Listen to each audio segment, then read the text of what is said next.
مضل له ومن يضلل فلا هادي له وأشهد أن لا إله إلا الله وحده لا شريك له ونشهد أن سيدنا ونبينا وشفيعنا وحبيبنا وسندنا ومولانا محمدا عبده ورسوله صلى الله تعالى عليه وعلى آله وأصحابه وبارك وسلم تسليما كثيرا أما بعد أعوذ بالله من الشيطان الرجيم بسم الله الرحمن الرحيم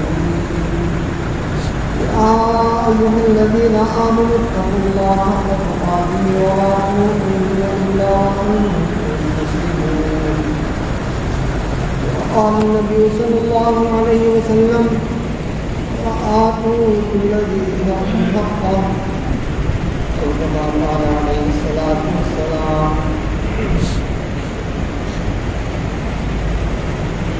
درد دل کے واسطے پیدا کیا انسان کو، درد دل کے واسطے پیدا کیا انسان کو، ورنہ طاعت کے لیے کچھ کم رکھے پر ہو گیا۔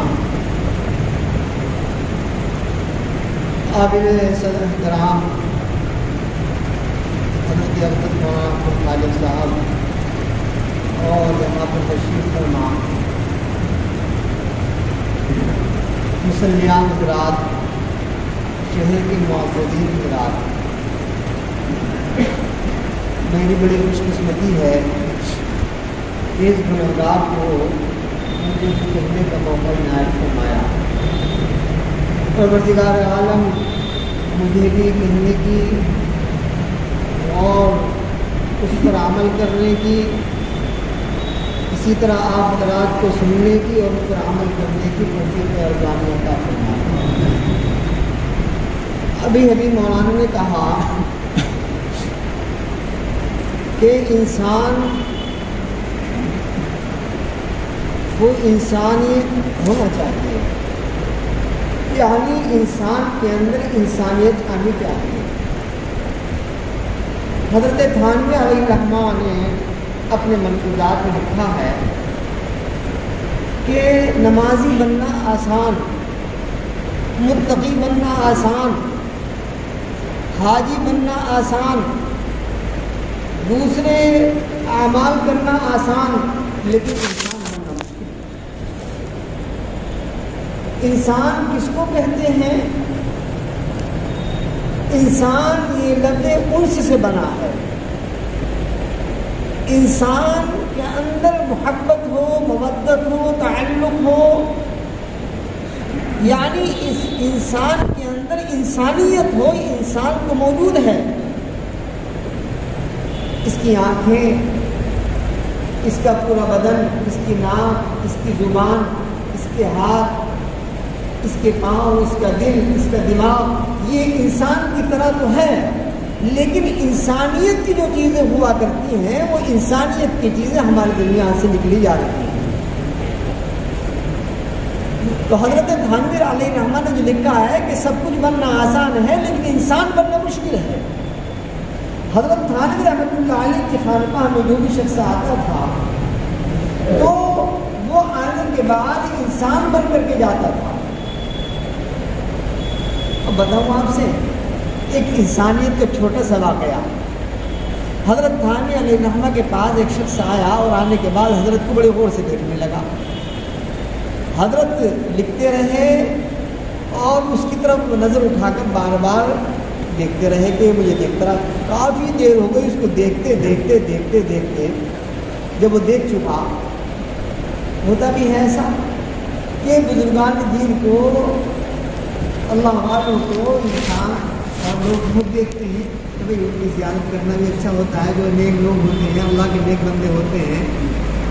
اور وہ جب دیکھ چکا تو حضرت رحمۃ اللہ علیہ نے کہا، ایک شخص کو بلایا خانقاہ سے، کہا کہ اس نے اتنے گھنٹے اور اتنے منٹ تک مجھے دیکھا، تم اس کو دیکھو بیٹھ کر۔ کہنے لگے جب مجھے تم اتنے غور سے دیکھ رہے تھے، جب مجھے تم اتنی غور سے دیکھ رہے تھے، میرے دل پر کیا بیت رہی ہوگی کہ تم خواہ ایک چیز کے اندر مصروف تھے، اتنی دیر میں تم اللہ کا ذکر کر لیتے، اللہ کی یاد میں مشغول ہو جاتے تو وہ تمہارا وقت کارآمد ہو جاتا. تم نے مجھے دیکھنے میں سارا وقت لگا دیا. ایک چھوٹی سی مثال. تو انسان تو ہم ہیں, یقیناً انسان ہیں, لیکن انسانیت کی جو چیزیں ہمارے اندر ہونی چاہیے تھی وہ انسانیت کی وہ چیزیں نہیں ہیں. اللہ تبارک و تعالیٰ کا احسان ہے کہ اس نے ہمیں انسان بنایا ہے, اور یہ انسان اشرف المخلوقات ہے. تمام مخلوقات میں سب سے اعلیٰ افضل برتر اگر کوئی مخلوق ہے تو وہ حضرت انسان ہے. اللہ نے انسان کو سب سے پر فوقیت دی ہے, سب پر برتریت عطا فرمائی ہے. انسان کے علاوہ کوئی بھی برتر ہو ہی نہیں سکتا. ابھی انسان کے اوپر اللہ نے دو قسم کے حق رکھے ہیں. ایک حق ہے حقوق اللہ اور دوسرا ہے حقوق العباد. حقوق اللہ نماز, روزہ, حج, زکوٰۃ, قرآن کی تلاوت, ذکر کرنا, اور اس کے علاوہ نوافل کا اہتمام کرنا, تہجد کا اہتمام کرنا, اشراق, چاشت, توابین, یہ ساری چیزوں کا اہتمام کرنا, یہ کس کا حق ہے؟ یہ اللہ کا حق ہے. یہ اللہ کے جو حقوق ہیں یہ بندے پر بالغ ہو جانے کے بعد ضروری ہو جاتے ہیں کہ جب آدمی بالغ ہو گیا تو بالغ ہونے سے پہلے تک تو یہ اس کے اوپر سے یہ چیزیں عائد نہیں ہوتی تھیں. لیکن بالغ ہو جانے کے بعد نماز بھی ضروری ہو گئی, زکوٰۃ بھی ضروری ہو گئی. جب وہ ملکیت ہو گئی اس کے اوپر اتنے مال کی تو زکوٰۃ بھی واجب ہو گئی. حج کا اتنا پیسہ جمع ہو گیا تو حج بھی ضروری ہو گیا. بالغ ہو گیا تو روزہ بھی فرض ہو گیا. تو ایک حق جو اللہ کا ہے یہ انسان کے اور بندے کے درمیان ہے. اللہ اگر چاہے تو بے نمازی کو معاف فرما دے, اللہ اگر چاہے تو بے روزے والے کو معاف فرما دے, اللہ اگر چاہے تو حج نہ کرنے والے کو معاف فرما دے, اللہ اگر نہ چاہے تو روزہ نہ رکھنے والے کو معاف فرما دے, اور معاف فرما رہا ہے. آدمی رمضان کا مہینہ آتا ہے اور برسر عام کھلم کھلا ہوٹل میں بیٹھ کر چائے پی لیتا ہے, اللہ معاف کر رہا ہے. اگر اللہ کا غیظ و غضب نازل ہو جاتا اور اللہ کو غصہ آ جاتا کہ یہ شخص سے نماز چھوڑ رہا ہے, میں اس کو روزی نہیں دوں گا, یہ روزہ نہیں رکھ رہا ہے, میں اس کو روزی نہیں دوں گا, یہ نماز نہیں پڑھ رہا ہے, یہ زکوٰۃ نہیں دے رہا ہے, یہ واجب ہو جانے کے بعد, فرض ہو جانے کے بعد یہ حج نہیں کر رہا ہے, میں اس کو روزی نہیں دوں گا, میں اس کو کھانے کو نہیں دوں گا, یہ اللہ کے اوپر تھا. لیکن اللہ تبارک و تعالیٰ ایسا نہیں کرتا. یہ حقوق اللہ کا مسئلہ جو ہے یہ بندے کے درمیان اور اللہ کے درمیان ہے. یہ اللہ معاف فرما دے, یہ قسمت کو اللہ معاف کر رہا ہے. میری حقیقت یہ ہے یقیناً معاف کر رہا ہے, نہیں معاف کر رہا ہے. کتنے لوگ فجر کی نماز پڑھتے ہیں, جمعے کی نماز جب ہوتی ہے تو مسجد کھل نظر آتی ہے, گھڑی بھی نظر آتی ہے, اور جمعے کے بعد عصر کی نماز کے جب وقت آتا ہے تو عصر کی نماز وہی معدود چند حضرات جو بیچارے پرانے نمازی وہی نماز دکھائی دیتے. بھائی عصر جمعے کی نماز میں کہاں سے آ گئے تھے؟ رہنے والے تو اپنی بستی کے تھے, یہی کے رہنے والے تھے, یہی کے باشندہ تھے, تو وہ کہاں چلے گئے؟ معلوم یہ ہوا کہ انہوں نے صرف جمعے کو ضروری قرار دیا اور جمعے کو ضروری سمجھا, باقی نمازوں کو انہوں نے ضروری نہیں سمجھا. تو اللہ تبارک و تعالیٰ کا غصہ نازل ہو جائے تو اللہ تبارک و تعالیٰ اس انسان کی کتنی چیزوں کو بند کر دے. بھائی نماز اگر نہ پڑھے گا تو چلو تیری آنکھوں کی بینائی ختم ہو جائے گی, روزہ نہیں رکھے گا تو گنگا بن جائے گا, اور تو زکوٰۃ نہیں دے گا تو تیرے کان کام کرنا بند کر. لیکن ایسا اللہ نہیں کرتا. کرتا ہے ایسا؟ اللہ ایسا نہیں کرتا. اللہ تبارک و تعالیٰ اس انسان کے ساتھ صحیح معاملہ کر رہا ہے, اور یہ انسان لیکن پھر بھی نہیں سمجھ رہا, یہ انسان پھر بھی نہیں سمجھ رہا. تو حقوق اللہ کا معاملہ جو ہے وہ صرف اللہ کے درمیان, اس بندے کے درمیان ہے. اللہ حقوق اللہ معاف فرما دے, یہ اللہ تبارک و تعالیٰ کے درمیان اور بندے کے درمیان ہے. اور دوسرا حق ہے حقوق العباد. یعنی بندے کا حق. حضور پاک علیہ الصلوۃ والسلام نے ارشاد فرمایا وَآتُوا كُلَّ ذِي حَقٍّ حَقَّهُ کہ جس کا کوئی حق ہے وہ اس کو حق والے کو حق پہنچا دو، حق دو. ہم حقوق کی کوتاہی میں بے انتہا لاپرواہی برت رہے ہیں اور حقوق کے ادا کرنے میں کوتاہی کر رہے ہیں، غلطیاں کر رہے ہیں.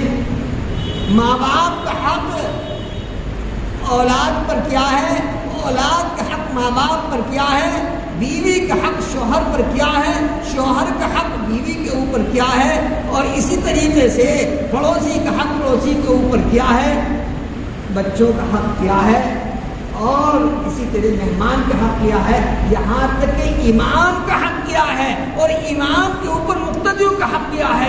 سارا کھول کھول کر کے آقا مدنی تاجدار دو عالم جناب محمد رسول اللہ صلی اللہ علیہ وسلم نے بیان فرما دیا، سارے حقوق کو بیان فرما دیا. یہ بات یاد رکھیے گا کہ حقوق العباد یعنی بندوں کے حقوق ایسے ہیں جب تک ایک دوسرے کا حق ادا نہیں کرے گا، حق کی معافی تلافی نہیں کرے گا، حق کی ادائیگی نہیں ہوگی تو حق معاف نہیں ہوگا، بلکہ حقدار کو اس کا حق دیا جائے گا.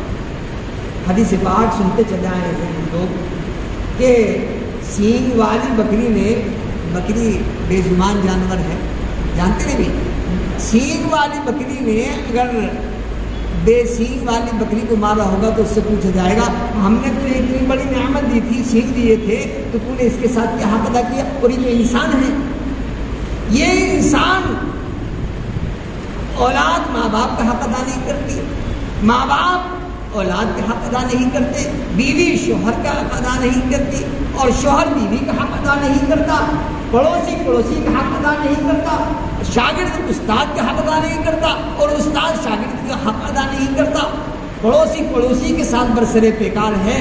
عجیب قسم کے حالات اس وقت موجود ہیں. لاکھ نمازیں پڑھیے، لاکھ روزے رکھیے، لاکھ حج کیجیے، لاکھ نیکیاں کیجیے، اگر کسی کا کوئی حق دبا رہا ہے اور اس کا حق نہیں دے رہا ہے، بزرگ اور دوست کوئی نماز قابل نہیں ہوگی. حرام کا ایک لقمہ جو انسان کے پیٹ میں گیا 40 دن کی نماز ہے اس کی نامقبول ہو گئی. حرام لقمہ اگر پہنچ گیا اور اس سے جو خون بنا اور اس خون بننے کی وجہ سے اب کیا ہو رہا ہے، بھائی بھائی کا حق دبا رہا ہے اور بھائی اپنی بہن کا حق دبا رہے ہیں، جبکہ قرآن کریم کے اندر صاف طور پر ارشاد فرمایا کہ بہنوں کا حق مکمل طریقے سے موجود ہے. قرآن کریم کھول کر کے دیکھیں، للرجال نصیب مما ترک الوالدان والاقربون وللنساء نصیب مما ترک الوالدان والاقربون مما قل منه او كثر نصیبا مفروضا.